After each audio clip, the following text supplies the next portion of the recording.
দিন কয়েকের অবসর পেলে বেড়াতে যেতে পছন্দ করেন না এমন বাঙালির খোঁজ পাওয়া বেশ কঠিন। বেড়ানোর তালিকায় ভ্রমণ পিপাসু বাঙালির একটা বড় অংশের বেশ পছন্দ উত্তরবঙ্গকে।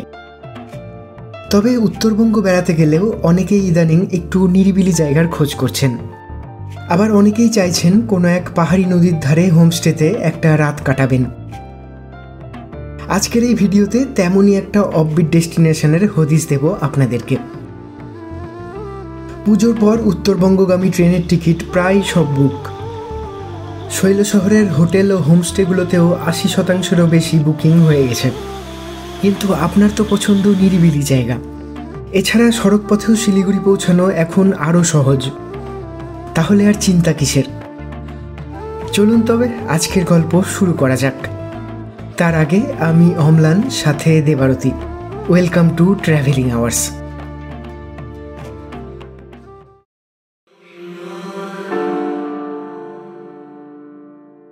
বিজনবাড়ির এক অপূর্ব সুন্দর গ্রাম লাঙ্গুরদাংয়ের পাহাড়ি আতিথেয়তা উপভোগ করে এবার আমরা রওনা দিয়েছি আর এক সুন্দর গ্রামের পথে।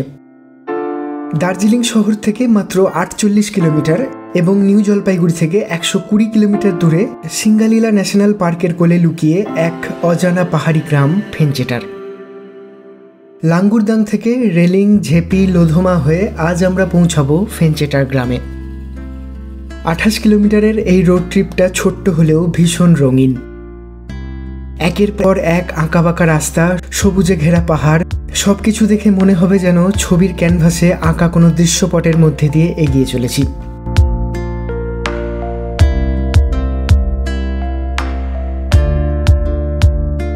মানেভঞ্জন থেকে যে রাস্তাটা ধোত্রে হয়ে শ্রীখোলা গেছে, এটাই সেই রাস্তা। ধোত্রে আর রিম্বিকের মাঝে অবস্থিত এই ফেঞ্চেটার গ্রাম।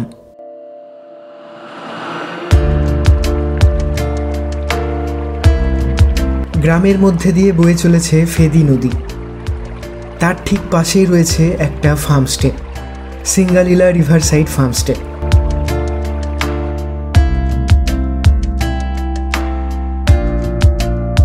নদীর ধারে রয়েছে এরকম কিছু উডেন কটেজ। এখানে মোট 6টা রুম আছে এবং প্রত্যেকটা ঘর থেকেই নদী দেখা যায়। আমরা ছিলাম একদম প্রথম ঘরটায়, নাম রেড পান্ডা।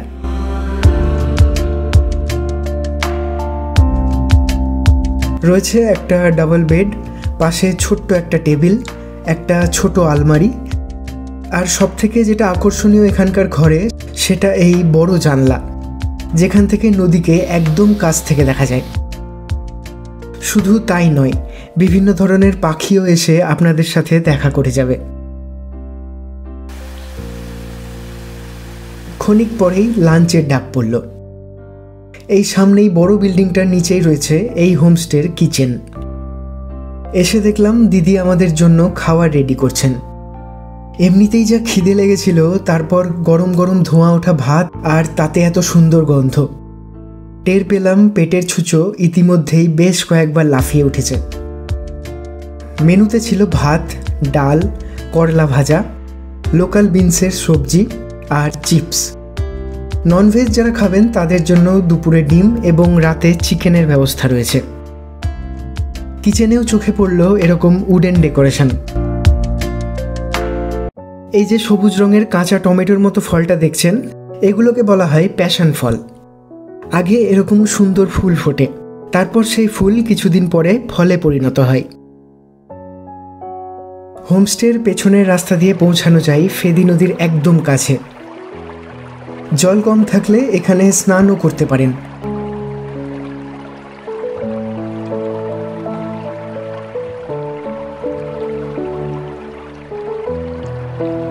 ফেদি নদী ওপর থেকে নামার সময় হোমস্টের কিছুটা আগে ভাগ হয়েছে এবং গিটারের মতো একটা আকৃতির দ্বীপ তৈরি হয়েছে। তবে সেই আকৃতি নিচ থেকে বোঝা যাবে না। হোমস্টের ওনার পেমবাজির থেকে জানলাম সেখানে যাওয়া যায় এবং তার জন্য পায়ে হেঁটে এই নদী পেরোতে হবে। চাইলে আবার সন্ধ্যার বনফায়ারটাও সেখানেই করতে পারেন।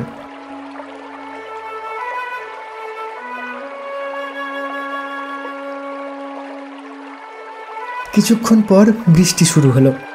ঘরে ফিরে এলাম আমরা।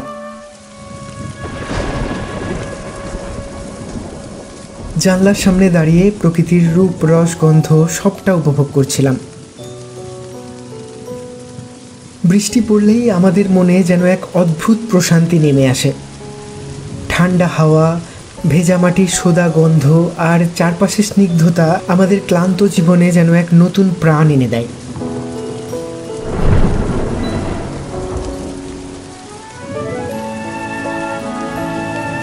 বৃষ্টি কেবল আমরাই উপভোগ করছিলাম না, কিন্তু এরাও যোগ দিয়েছিল আমাদের সাথে। এরকম বৃষ্টিতে শুধু অভাব ছিল 2 কাপ চা আর পকোড়ার। সেটাও কিছুক্ষণের মধ্যে পূরণ করে দিলেন পেমবাজি।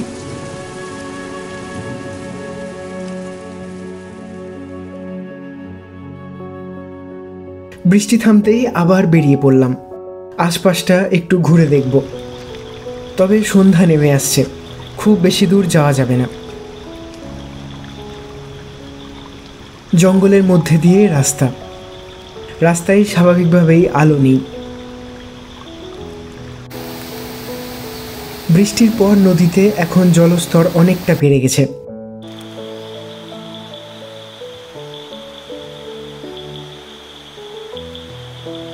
সিঙ্গালীলার জঙ্গলে তখন ঘন অন্ধকার নেমে এসেছে। ভয়ও লাগছে, আবার বেশ রোমাঞ্চকরও লাগছে। পেমবাজির থেকে জানতে পেরেছিলাম এই জঙ্গলে কিন্তু চিতা আর ব্ল্যাক প্যান্থারের দেখা মেলে। তাই নিজেদের রোমাঞ্চকে আর বাহবা না দিয়ে হোমস্টেতে ফিরে এলাম।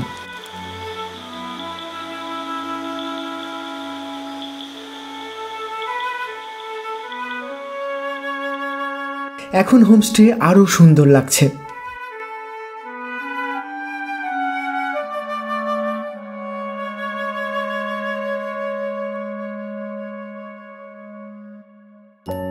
ব্যাম্বু কটেজ ছাড়াও এই সামনের বিল্ডিংয়ে থাকার ব্যবস্থা আছে।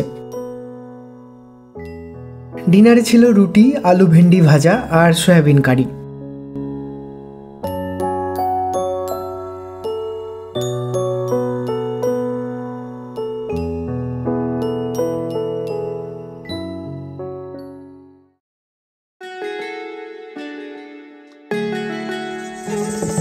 সকালে আজ তাড়াতাড়ি উঠে পড়লাম, একটু ভালো করে গ্রামটা ঘুরে দেখতে হবে তো, তাই চাটা খেয়েই বেরিয়ে পড়লাম তাড়াতাড়ি।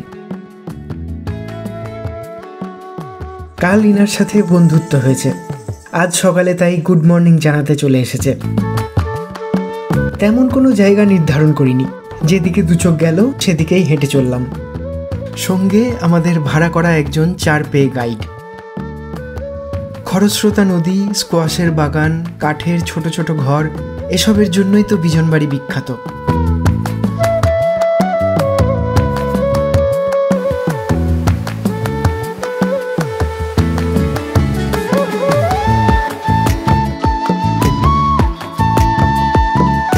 এরকম পাহাড়ি গ্রামের রাস্তা ধরে হাঁটতে হাঁটতে এখানকার স্থানীয় মানুষের জীবনযাত্রা উপভোগ করতে পারবেন। আর এখানে প্রচুর পাখি রয়েছে, যার কিচিরমিচির শব্দে আপনার মন ভরে যাবে। এদিকে তো জঙ্গলই বেশি, তাই পাখিও স্বাভাবিকভাবে বেশি দেখা যাচ্ছে। এখানে সারা বছরই ঘুরতে আসা যায়, তবে বর্ষায় এলে একটু সাবধানতা অবলম্বন করতে হবে। আমরা বর্ষায় এলেও রাস্তাঘাটে সেরকম জোঁক দেখতে পাইনি।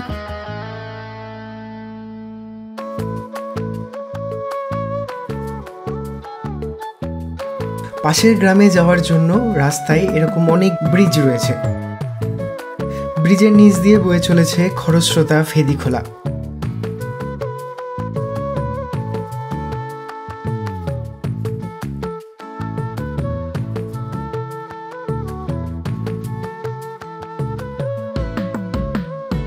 ভেঞ্চেটারে প্রত্যেকটা জিনিস ভালো, কিন্তু এখানে নদীর কাছে আসলে এরকম প্রচুর ছোট ছোট মাছির মতো কিন্তু আপনাকে ঘিরে ধরবে। একবার আমার মুখটা দেখুন, তাহলে বুঝতে পারবেন।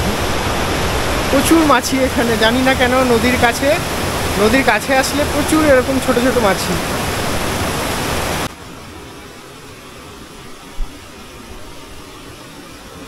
ফেঞ্চেটার যদি কখনো আসেন, এরকম জঙ্গল দিয়ে একটু হেঁটে যাবেন, খুব সুন্দর লাগবে। হ্যাঁ, নদীর কাছে গেলে এরকম মাছির অত্যাচার পাবেন, তবে নদী থেকে দূরে থাকলে অতটা অত্যাচার নাই। কিন্তু এখানকার জঙ্গল কিন্তু খুবই সুন্দর।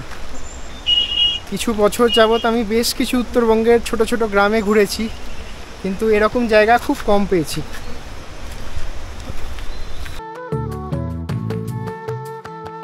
উত্তরবঙ্গের বুকে বেশিরভাগ অফবিট জায়গাগুলো আর অফবিট নেই।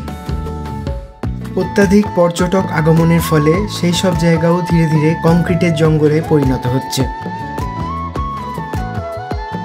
সে কারণেই আমাদের মতো যারা এরকম শান্ত নিরিবিলি জায়গা পছন্দ করেন বা সেখানে এসে 2 দিন থাকতে চান, তাদের জন্য এই ফেঞ্চেটার একদম আদর্শ জায়গা।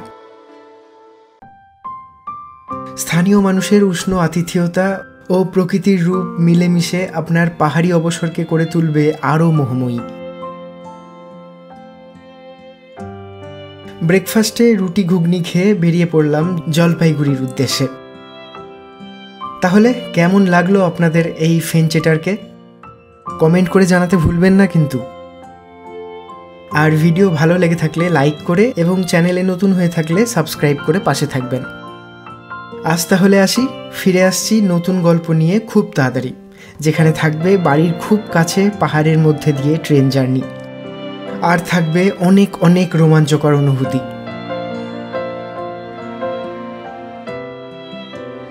ভালো থাকুন, সুস্থ থাকুন আর দেখতে থাকুন ট্রাভেলিং আওয়ার্স। ধন্যবাদ।